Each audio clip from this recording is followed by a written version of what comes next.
Hello guys, welcome back to my channel. मेरा नाम काशिफ है।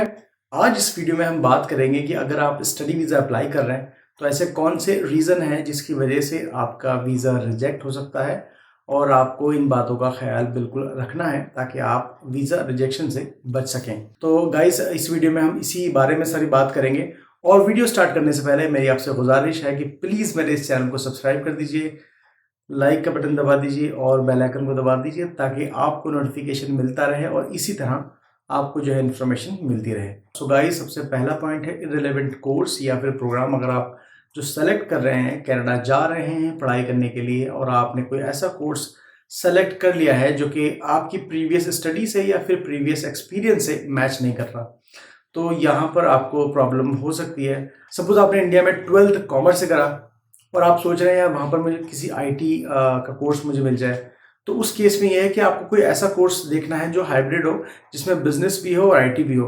तो ये यहाँ पर तो आपकी बात बन जाएगी। लेकिन अगर आप कोई ऐसा कोर्स लेते हैं जो आपकी प्रीवियस स्टडी से बिल्कुल भी मैच नहीं कर रहा, तो वहाँ पर आपको प्रॉब्लम हो सकती है।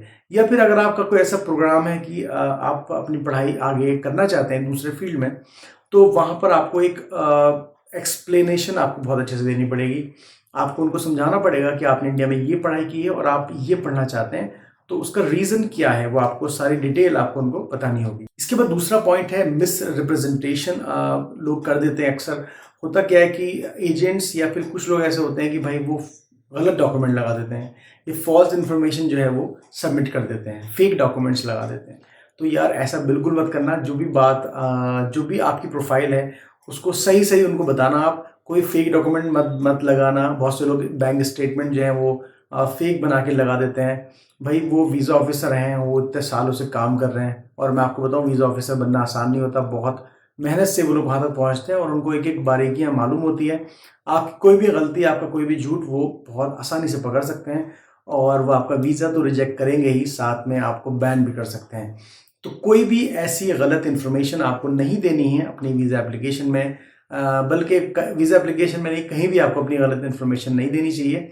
तो कोशिश करें कि आप सारी चीज़ें अपनी सही से लगाएं और अगर आपके पास कुछ डॉक्यूमेंट्स की कमी है तो आप उनको पूरा करें और इंतज़ार करने के बाद लगाएं, क्योंकि देखो रिजेक्ट होगा फिर आप वेट करोगे कुछ टाइम, तो उससे तो अच्छा यही है ना कि आप अपना जो वीज़ा एप्लीकेशन है वो टाइम पे करें और सारे डॉक्यूमेंट्स को लगा कर करें, कोई भी चीज़ छोड़े ना।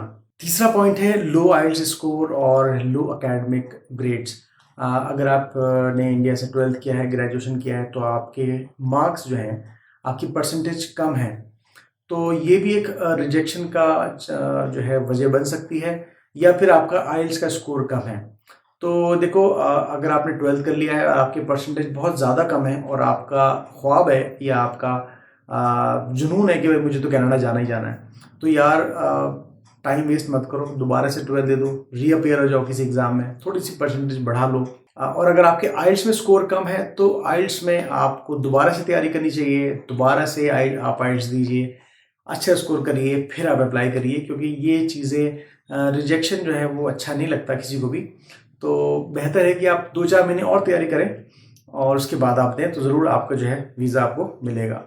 अब मैं आपको एक बात बता देता हूँ, बहुत से लोग हैं, बहुत से एजेंट ऐसे हैं जो कि ये कहते हैं कि अरे ऐसा कुछ नहीं है, लो आइल्स स्कोर पे भी वीज़ा मिल जाता है। तो यार देखो, वीज़ा मिल भी सकता है और नहीं भी, लेकिन होता क्या है कि वो आपको वो केसेस दिखाते हैं जो कि बहुत रेयर हैं। किसी किसी को वीज़ा मिल जाता है, वो रिजेक्शन वाले केसेस आपको नहीं दिखाएंगे।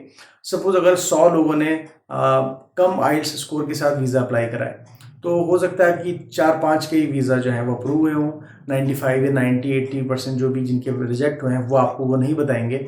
तो मेरा आपको ये सजेशन है कि प्लीज़ आप अपना आइल्स का स्कोर अच्छा करें, उसके बाद ही आप अप्लाई करें। नेक्स्ट पॉइंट है हमारा लैक ऑफ एक्सप्लेनेशन। आपको मालूम होगा जब आप वीज़ा अप्लाई करते हैं, और जिन लोगों को नहीं मालूम, जब आप वीज़ा अप्लाई करते हैं तो SOP, एक स्टेटमेंट ऑफ पर्पस, आपको जो है बताना होता है। वीज़ा ऑफिसर को अपनी डिटेल जो है बतानी होती है सारी, कि भाई मैं पढ़ाई इंडिया में कर रहा था या मैं इंडिया में जॉब कर रहा था और अब मैंने आगे पढ़ने का सोचा है, तो मैं क्यों जाना चाह रहा हूँ कनाडा, मेरा कनाडा जाने का ही मन क्यों है, या फिर मैं ये कोर्स मैंने ये चूज़ किया है तो क्यों चूज़ किया है, और मैं कनाडा में पढ़ाई करने के बाद मुझे वापस इंडिया आना है और इंडिया आने के बाद मुझे यहाँ पर जॉब करनी है। तो ये सारी डिटेल आपको देनी ज़रूरी है इस SOP में। और मैं आपसे ये कहूँगा कि SOP आप खुद से लिखें, और अगर आप खुद नहीं लिख पा रहे हैं तो किसी की हेल्प लें। लेकिन इसके अंदर जो सारी जो डिटेल्स आप लिखेंगे वो आपके खुद की दिमाग की डिटेल होनी चाहिए। ये नहीं कि आपने एजेंट को दे दिया और वो उसने कुछ भी लिख दिया उल्टा सीधा या जो भी है, तो वो आपके लिए प्रॉब्लम हो सकती है। तो आप खुद से लिखें और इसमें ये बात ज़रूर मेंशन करें कि आपको इंडिया वापस आना है और यहाँ पर आने के बाद आपको यहाँ जॉब करनी है। गैप अगर आपका है तो आप गैप बता दीजिए कि भाई मेरा ये 1 साल का गैप था, 2 साल का गैप था। बहुत सी लड़कियां होती हैं जिनके शादी के बाद बेबी हो जाता है, तो उन लोगों को थोड़ा-सा गैप हो जाता है एजुकेशन में या फिर जॉब में, तो वो वहाँ पर वो बता सकती हैं। तो ये सारी चीज़ें आपको बतानी होंगी डिटेल में और आप खुद से लिखें और इसमें जल्दीबाज़ी ना करें। 2, 4, 5 दिन लगाएँ, आराम से बैठ के सोच-सोच के लिखें कि भई क्या-क्या चीज़ें आपको इसमें लिखना है। तो और चेक करवाएँ, जो भी एसओपी के एक्सपर्ट हैं उनसे चेक करवाएँ, जो भी गलतियाँ हैं उनको सही करिए आप। तो डिटेल आप सारी बता दीजिए एसओपी के अंदर और उसमें ये भी मेंशन करें कि आपके यहाँ पेरेंट्स हैं, माँ-बाप हैं, सारी चीज़ें आप मेंशन कर दीजिए ताकि आपके रिजेक्शन के जो चांसेस हैं वो कम हो जाएँ।